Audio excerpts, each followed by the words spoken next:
So in this screencast, what we're going to do is actually build a flexible project forecasting model. And this model is going to help us answer a few questions about how our project will perform financially under a few different scenarios. And those scenarios are designed to capture a range of outcomes. So the first thing I'm going to do in this spreadsheet that you'll walk through building with me is just define the different things that could change as the project happens. And the way that I like to build this out is actually just use a column here to log each of those variables that are going to be part of my scenarios. So I'm going to include when the project would start, how long it takes to build, the total project investment in terms of dollars, the number of customers we'll add per month, as well as the monthly customer revenue. We'll also include the number of customers that churn out or leave each month. I'm also going to include the cost of sales, or basically the percent of expense that I'll have on each dollar of revenue. And you say, well, how did you choose these variables? Why are they ones that you included? And the answer is because, generally these are the types of things we want to know about a project's performance. If I'm going to go out and invest capital in something, then I want to know how much money I'm going to make over time. And I want to know when it's going to happen. And the way that these play out could influence the project's success. So these are just a few of the variables that I'll include. And based on your project or what you want to model, you could change them as well.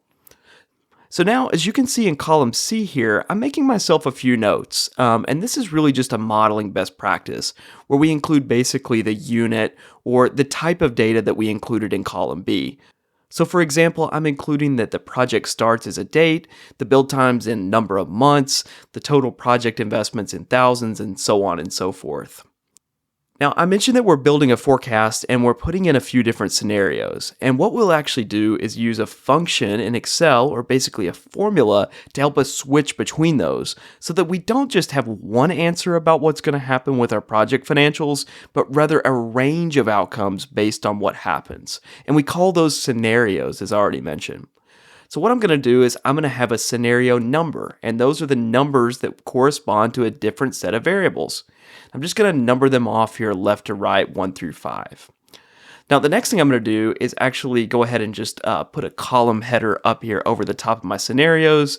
And there's a little trick in Excel that you'll see me choose here. I'm going to go to right click, format cells, and then I'm going to use the center across selection option. And that centers it over top of those numbers we put in.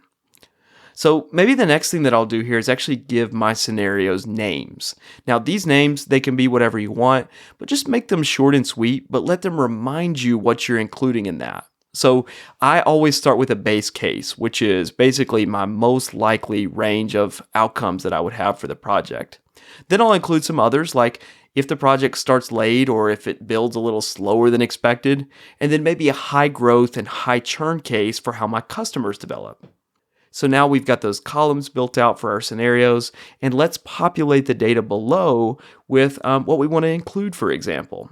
So I'm just going to go down here and pick a date for the project start date, put in my first value for the build time, an example of the project investment dollars, the customers I'll add per month, monthly customer revenue, and then the number of customers churning out and the cost of sales percent.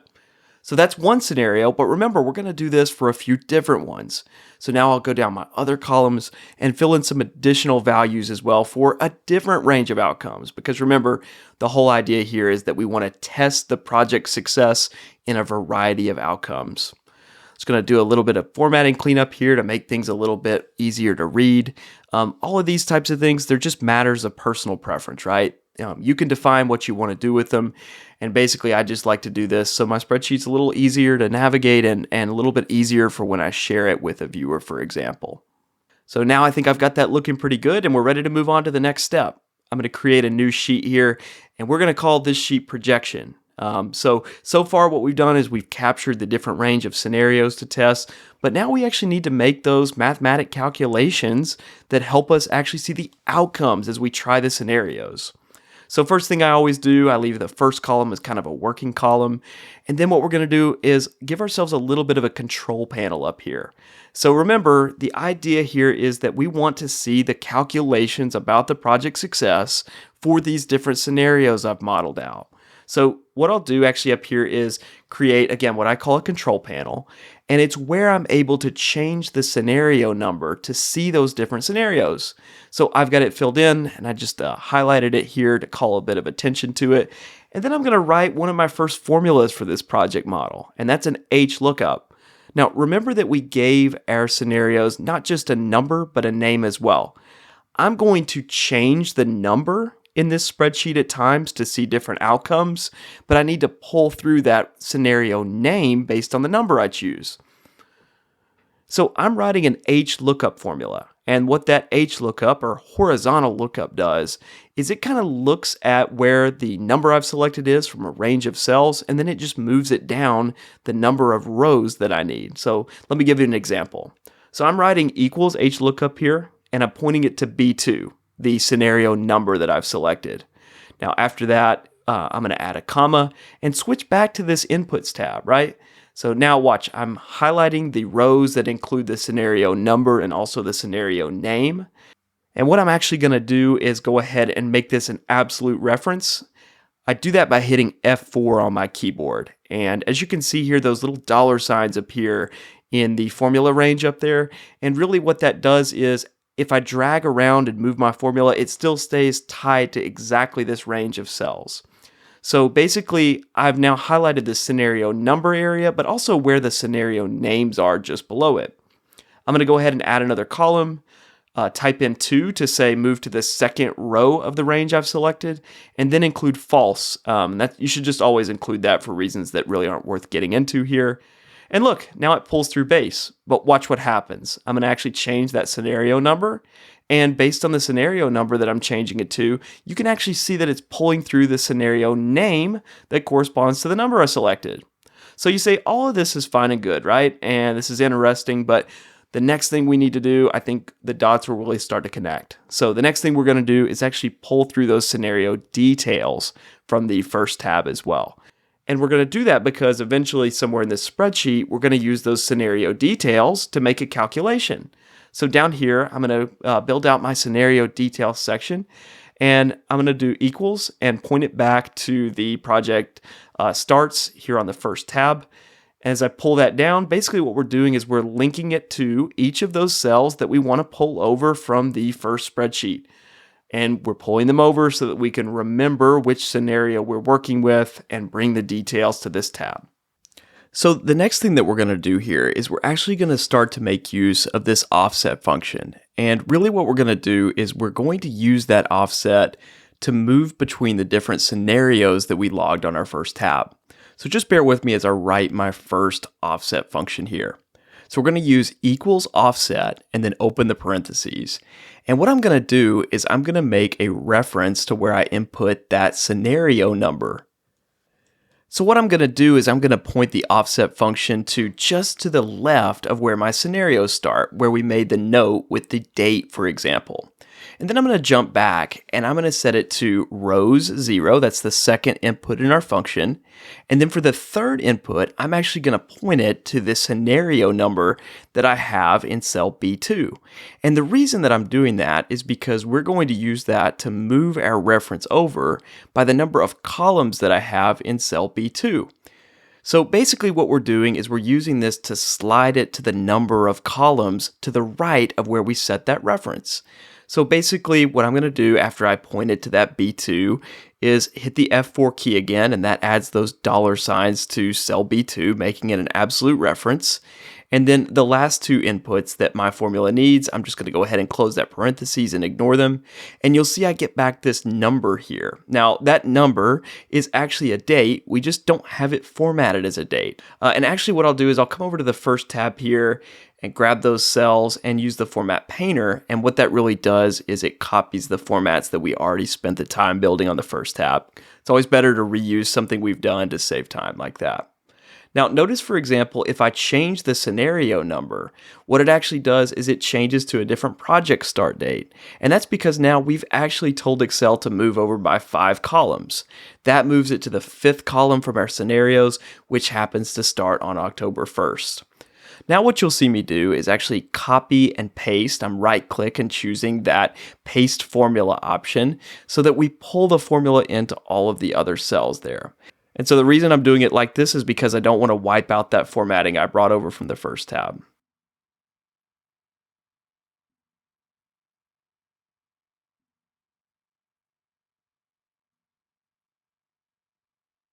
Now, watch this. As I change the scenario numbers up top, watch that all of the details that you see down here are actually changing.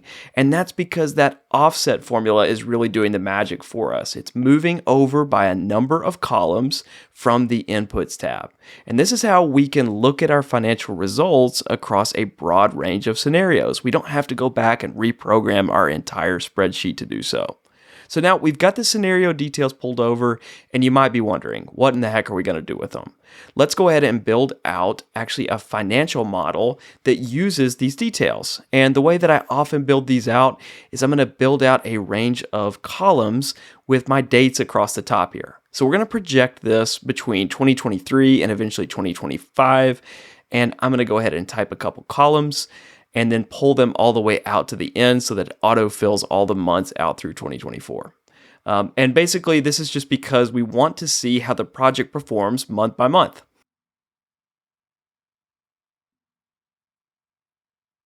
I'm going to go into my date format up here and actually choose a more simplified date option so that we can fit it to a little bit smaller columns.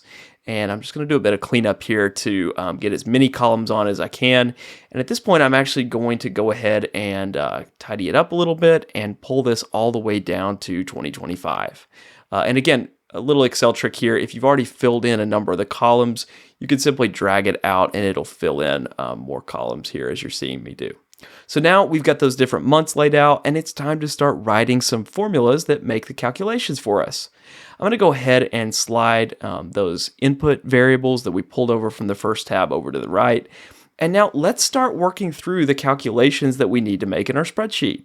And basically what we're going to do here is that for any variable I've captured, I'm going to want to make a calculation based off of it. So the first of these is when my project starts, and we need to know and be able to shift when the investment gets made. So that's my first row here in my financial model.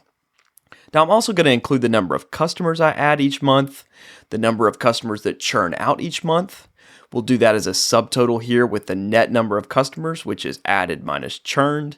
And then below that, I'm actually going to bring in my revenue, which is that average customer revenue times the number of customers, and then the cost of sales, which is a percent calculation. And then we'll do a gross profit, which is simply revenue minus cost of sales. And finally, we'll have the cash impact, which is really similar to gross profit, but it also includes that initial project investment. So we're going to make this flexible because after all, we went to a lot of work to pull in those range of scenarios using the offset formula. And so each of these things I write need to be formulas that move as the scenario does. So here's an example. We're going to write an if statement. And for this if statement, what we're going to do is we only want the project investment to appear if it matches the date from our scenario details. So in the one I'm working with now, the investment should only appear when we're in June of 2023. So here's our if statement. I'm going to write equals if. So my logical test is if that column just above the cell equals the date for my scenario, then show the project investment, and if not, show a 0. So I'm going to write if D2, that cell right above us, equals the project start date below, then show D20, which is the project investment amount. So I'm using absolute references here so this stays up to date even if I drag it across. And finally, if it's true, I show the project investment amount, and if it's false, just 0. So watch here. I'm going to pull it down to the end, and look where that 250 automatically appears. It's showing that 250 because that's when it's true in the scenario.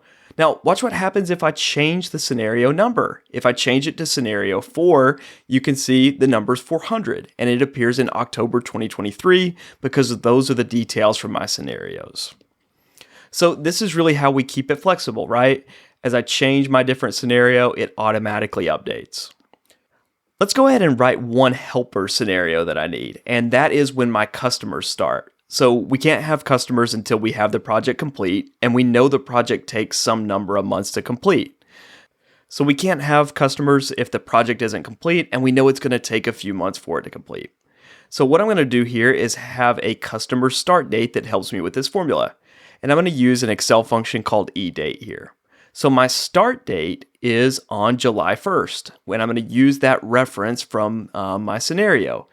And it's going to finish 2 months after it starts because that's the build time from our scenario. So if I use eDate with the start number and then the number of months, then I'll get to a finish date here. Now, right now it's not formatted as a finish date, but if I use the format painter, you can see that it now finishes in September of 2023. And that's 2 months after the project start date, just as the scenario orders. Now I'm going to write another if statement here. And this if statement is going to be really similar to what we had above. And it's if D2 is greater than or equal to the customer start date, well, then I want it to show the customers added per month. So basically I'm saying if it's greater than when the customer start date that we wrote, then start putting 2 below it.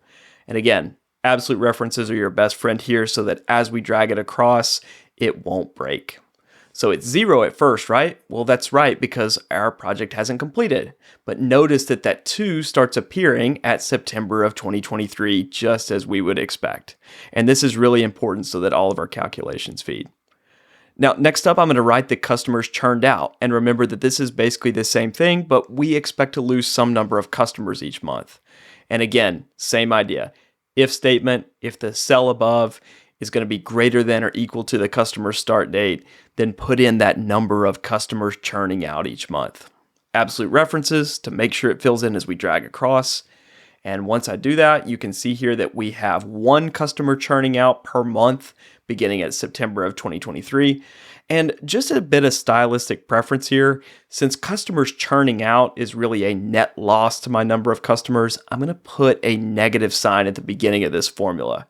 And that way, when we pull it down, we'll have a clear signal that that 1 customer per month is churning out.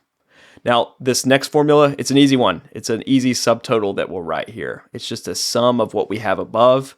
And then as we slide over to that second column, it's going to be the number of customers we had last month plus the number of customers added minus the number of customers churned out.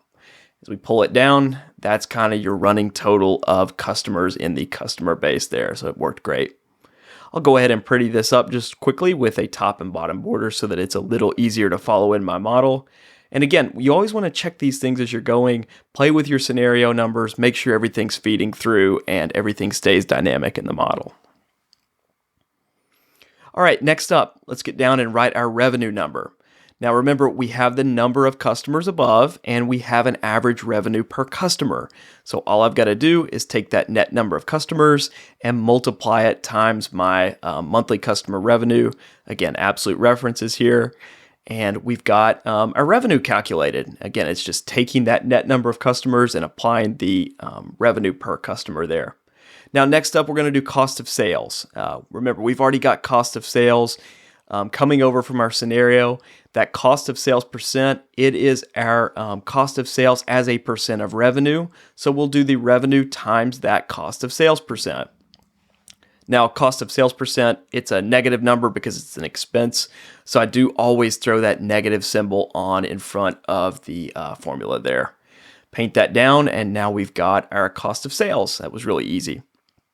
Next up, let's do a quick gross profit calculation, and that's the subtotal of revenue and cost of sales. Pull that all the way down. That's the profit that it's going to generate each month once we're up and running. Now, one last formula we're going to write here, and that is our cash impact. Now, remember, we had a big investment that we made at the start of this project that's not in the gross profit, but for cash flow purposes, it needs to be included. So what I'm going to do is actually take that gross profit and subtract, because again, it's a cash outlay, the investment made from row 5 there. So as I pull that all the way down, you can see that 400 feeds down. And for all future months, we've actually got our gross profit feeding straight through. So this is pretty much finished at this point, actually. Again, you can play with those different scenario numbers and see here that our model is really working great. There's nothing stopping you from going back and changing the scenarios on the first tab if there are other cases you want to mock up. As your curiosities and ranges of outcomes grow while you're working on your project, you're able to run those in the scenario builder. And basically, that's a great way to find out how your project's going to perform in an uncertain world. Just keep tweaking those scenarios and you can test anything out. Now, at some point, you might want to share the results of these different scenarios you're testing with your business partners, anybody else who's working on the project, or any key decision maker. And for that, I always love to have a summary tab. There's a model included with this article, so we won't belabor building out the different formulas here, but it's always a good idea to have a linked summary tab that rolls up and subtotals the numbers from your projection by year, for example. And again, because these are subtotals built on formulas that use the offset function, if I change my scenario number here, that scenario will automatically update and feed to the summary tab. So don't go back and rebuild everything from scratch, just really leverage that offset function. So that's about it. With this approach, you're really able to test out many different options and flex between them easily, and it's all thanks to that Excel offset function. I'm Andrew Childress for B-Bowl, and thanks so much for watching.